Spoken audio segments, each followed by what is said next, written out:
Assalamualaikum warahmatullahi wabarakatuh.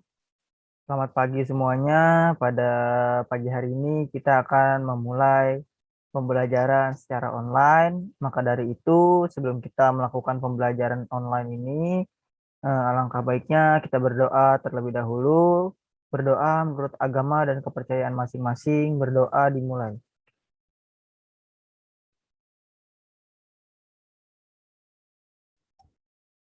Selesai? Oke, pada pagi hari ini saya akan memberikan materi tentang proses perumusan Pancasila sebagai dasar negara. Yang pertama itu adalah pembentukan BPUPKI. Setelah Jepang berjanji kepada bangsa Indonesia untuk memberikan kemerdekaan, akhirnya Jepang membentuk badan untuk membuat dasar negara Indonesia, yaitu Badan Penyelidik Usaha-usaha Persiapan Kemerdekaan Indonesia atau BPUPKI. Dalam bahasa Jepang sendiri, BPUPKI biasa disebut dengan Dokuritsu Junbi Kosakai. BPUPKI dibentuk oleh salah satu pasukan dari Jepang, yaitu Jenderal Kumakichi Harada. Dan pada tanggal 1 Maret 1945, Jenderal Kumakichi Harada mengumumkan kepada rakyat Indonesia tentang pembentukan BPUPKI. Nah, setelah diumumkannya pembentukan BPUPKI pada tanggal 1 Maret, pada tanggal 28 April 1945 diumumkanlah pengangkatan anggota-anggota BPUPKI. Nah, upacara peresmian dari pengangkatan anggota BPUPKI itu dilaksanakan di Gedung Chowsangi Inn di Pejabon, Jakarta, yang sekarang menjadi Gedung Departemen Luar Negeri. Nah, setelah pengangkatan anggota BPUPKI, diumumkanlah anggota BPUPKI oleh Jepang, yaitu Dr. Rajiman Widyodiningrat sebagai ketuanya, wakilnya adalah Ichiban Ngasi dari Jepang, dan sebagai sekretarisnya adalah RP Suroso.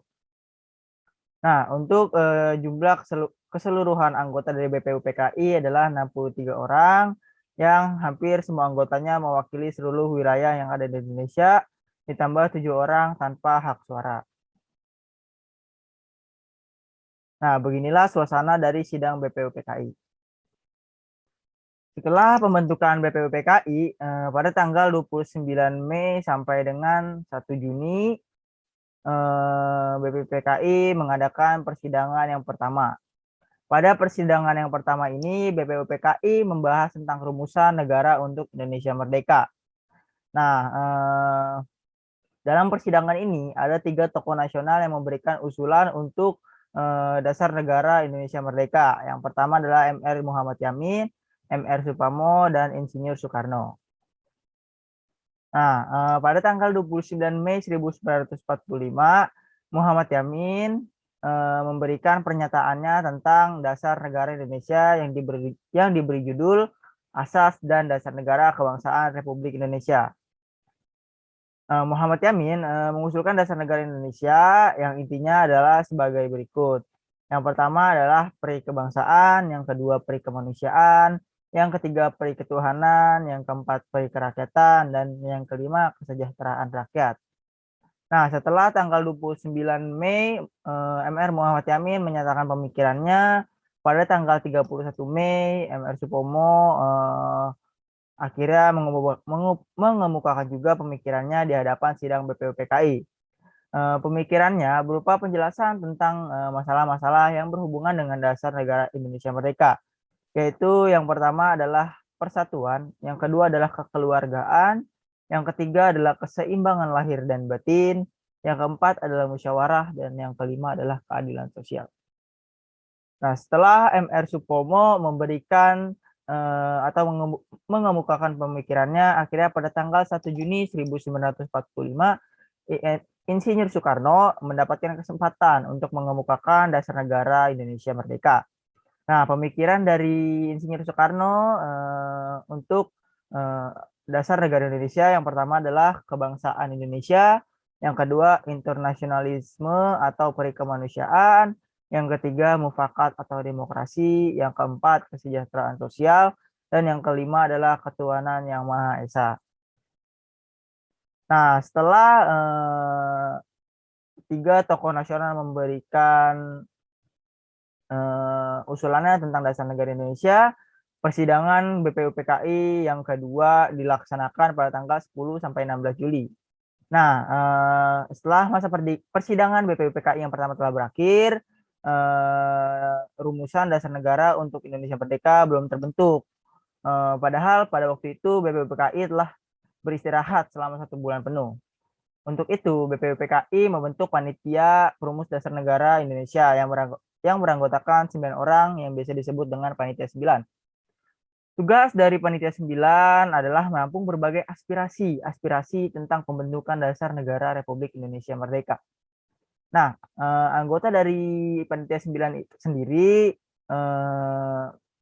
yang pertama adalah Insinyur Soekarno sebagai ketuanya, DRS Mohatta, Abdul Qahar Zakir, Kiai Haji Abdul Wahid Hasim, MR Muhammad Yamin, Haji Agus Salim, Ahmad Subarjo, Abi Kusno Cokro Suryo, dan AA Maramis.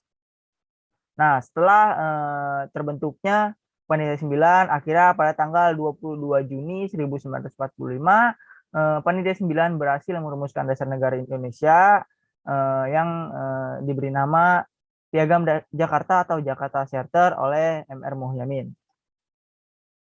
Nah, setelah itu BPUPKI mengadakan sidang kedua pada tanggal 10 sampai 16 Juli. Masa persidangan ini BPUPKI membahas rancangan undang-undang. Untuk itu dibentuklah panitia perancang Undang-Undang Dasar Negara Indonesia yang diketuai oleh Insinyur Soekarno. Panitia tersebut juga membentuk panitia-panitia kecil yang beranggotakan 7 orang yang khusus untuk menyusun atau merancang undang-undang. Nah, ketua ini diketuai oleh MR Supomo dengan anggotanya yang pertama adalah Wongso Negoro, Ahmad Subarjo, Singgi, Haji Agus Salim, dan Sukiman. Nah, setelah undang-undang dibuat atau dirancang, akhirnya undang-undang tersebut disempurnakan kembali bahasanya oleh panitia penghalus bahasa yang terdiri dari 3 orang. Yang pertama adalah Husein Jayadiningrat, Haji Agus Salim, dan MR Supomo. Nah, setelah itu Insinyur Soekarno memberikan laporan kerjanya kepada BPUPKI, yaitu undang-undang, dan pada laporan tersebut ada tiga hal pokok yang disampaikan. Yang pertama adalah pernyataan Indonesia Merdeka, yang kedua pembukaan Undang-Undang Dasar Negara Republik Indonesia, yang ketiga adalah Undang-Undang Dasar atau batang tubuh. Nah, pada tanggal 15 sampai 16 Juli diadakanlah sidang untuk menyusun undang-undang berdasarkan hasil kerja perancang Undang-Undang Dasar. Dan pada tanggal 17 Juli dilaporkanlah hasil kerja penyusunan undang-undang. Laporan itu diterima oleh BPUPKI di sidang pleno. Selanjutnya, pada tanggal 7 Agustus 1945, BPUPKI dibubarkan oleh Jepang, dan untuk melanjuti pekerjaan dari BPUPKI, dibentuklah Panitia Persiapan Kemerdekaan Indonesia, yaitu PPKI. Nah, selain BPUPKI yang memiliki nama Dokuritsu Junbi Kosakai, PPKI juga memiliki nama dalam bahasa Jepang yaitu Dokuritsu Junbi Linkai.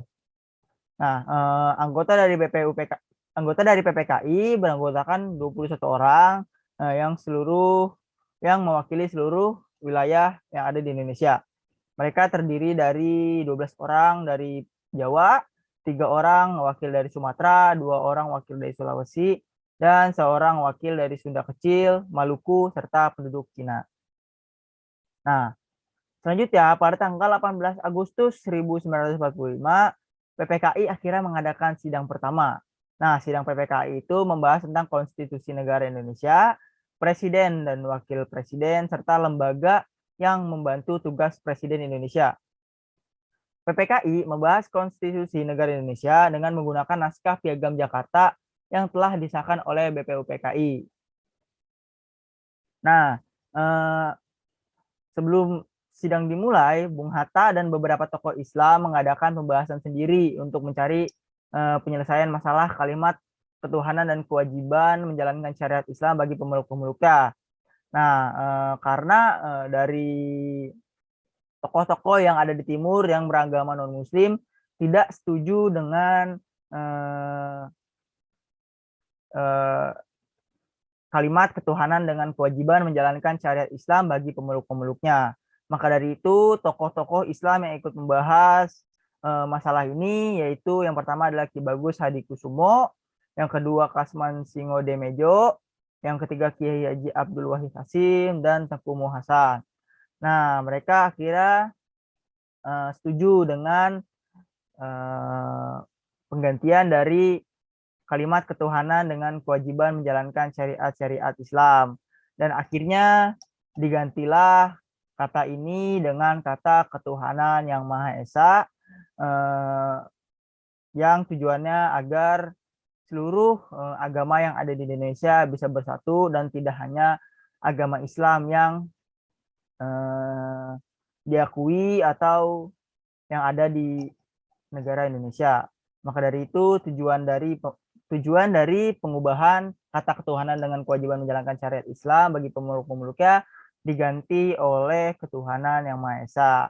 Dan sampai sekarang ketuhanan yang Maha Esa digunakan sampai saat ini. Yaitu yang pertama adalah ketuhanan yang Maha Esa, yang kedua kemanusiaan yang adil dan beradab, yang ketiga persatuan Indonesia, yang keempat kerakyatan yang dipimpin oleh hikmat kebijaksanaan dalam permusyawaratan perwakilan, yang kelima adalah keadilan sosial bagi seluruh rakyat Indonesia. Dan nama dari Piagam Jakarta juga diganti menjadi Pancasila. Nah, begitulah penjelasan materi yang saya sampaikan pada pagi hari ini. Jika ada kekurangan dalam penyampaian materi yang saya sampaikan, mohon dimaafkan. Jika ada yang ingin ditanyakan, silakan ditanyakan.